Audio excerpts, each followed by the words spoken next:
It is game day for the Calgary Stampeders. Jock Wilson, Dave Rowe. We're live here at Cowboys Casino. Of course, we're on the air with the Truman Insurance pregame show at 3:30. The Stamps, the Ottawa Redblacks in our nation's capital. It's hot, it's humid in Ottawa, and it's going to be interesting to see if that makes a difference. But let's not talk about the weather, Dave Rowe. Let's talk about the Ottawa Redblacks, because this is a team that beat the Calgary Stampeders in game one. But I tell you what, this team has lost 3 in a row, and they're going the wrong direction. Oh, yeah. I mean, this game is even less of a Grey Cup rematch than the game in Week 1 was. You look at all the differences on the team from Grey Cup to Week 1 of the season. Now look at all the differences on the team from Week 1 to this week, starting with quarterback Nick Arbuckle taking on John Jennings. And for Nick Arbuckle, the key for him is to continue to evolve as a quarterback. He's been getting hit a lot. Part of that's on him.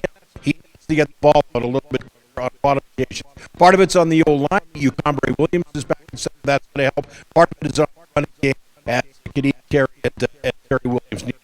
Yeah, I think all of those points are very, very good. From an Ottawa perspective, I'm very curious to see what Lewis Ward does today. Lewis Ward has made 61 field goals in a row. However, 1/3 of his threesome that basically pulls off the field goal kicking young Barassa, he was suspended because of a positive drug test. I wonder if that is going to throw a loop into their kicking game, and could we actually see Lewis Ward miss for the first time in 62 attempts? Hey, listen, field goal kicking is all about timing. If you ask Rene Paredes, if you ask any kicker, and it all starts with that long snapper. If the snapper isn't getting the ball back cleanly, if the holder isn't catching it clean, putting it down, putting it in place for the rhythm of the kicker, all kinds of problems here. You can bet that's in Ward's head.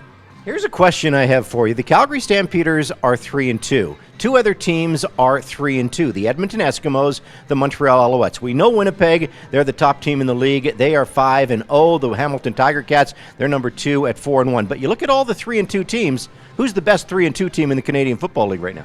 Right now, if you were asking me, I'd probably have to say the Edmonton Eskimos. I mean, I think they're the healthiest out of the bunch. The Calgary Stampeders are going to start getting a bit healthier in the next couple of weeks. Bo Levi Mitchell seems on track for his return in a couple of weeks. Right now, I'd give Edmonton a slight edge, but Calgary, again, with what they've been able to do with the injuries they've had, they're right there. You see, I'm not ready to give it to the Edmonton Eskimos because they've lost twice to the BC Lions. They are a crappy team, Dave, let's be honest. And Montreal just beat Edmonton. So I will say Montreal is the best 3-2 team, but Calgary, I think, is a very, very close second. Hey, we're going to see what happens today because I think Edmonton, they play later on tonight. They've got the Argos. That should be a guaranteed win. And as far as I'm concerned, this game today should be a guaranteed win as well. Yeah, if as long as Nick Arbuckle can keep himself clean out there, not make mistakes, Jonathan Jennings is going to find a way to beat himself. Hey, you don't want to miss it. It is live on 770 CHQR. We are the home of the Calgary Stampeders. Mark Stephen, Greg Peterson, they're at TD Place Stadium in Ottawa, our nation's capital.